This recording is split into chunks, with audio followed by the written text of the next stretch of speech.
Иногда в жизни животного одна встреча способна изменить весь дальнейший путь. Особенно, когда это касается по-настоящему тяжелых ситуаций, связанных со здоровьем. Это история про кота, который всю свою жизнь провел на улице, не зная нежности и заботы. Впервые Линдси увидела его на одной из улиц Флориды. Он был лидером, неуловимым и сильным вожаком.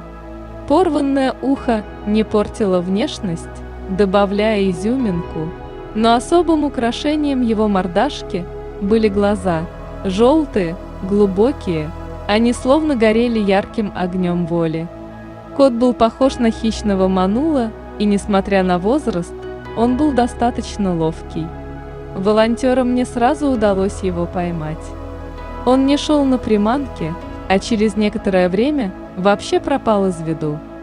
Отсутствовал кот пару недель, и когда появился, было заметно, что его подкосила неизвестная болезнь.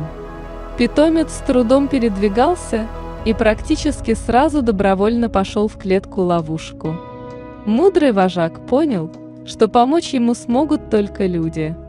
Линдси отвезла кота в ветеринарную клинику в надежде на помощь.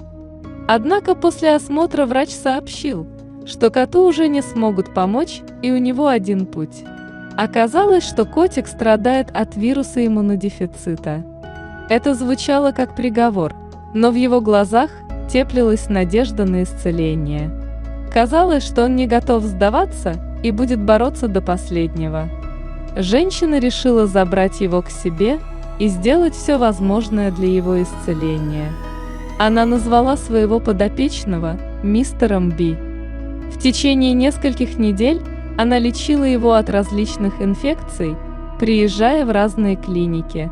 По мере того, как коту становилось лучше, он начинал открываться и доверять человеку, хотя поначалу даже не выходил из клетки.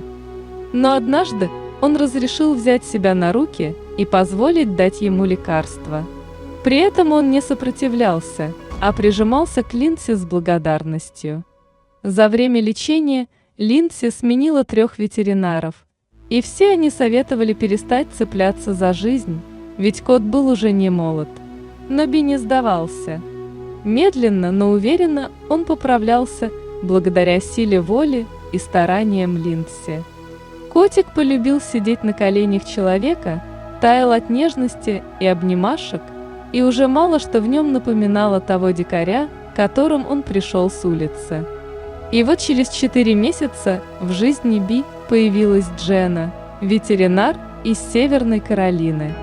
Они вместе с мужем влюбились в этого милого малыша. И в скором времени Би из Флориды отправился в Северную Каролину навстречу новой жизни. Когда мистера Би спасли, он понятия не имел, что его жизнь только начинается. В окружении тепла и любви котик быстро освоился, а серые и злые будни вдруг превратились в чудесную сказку со счастливым концом.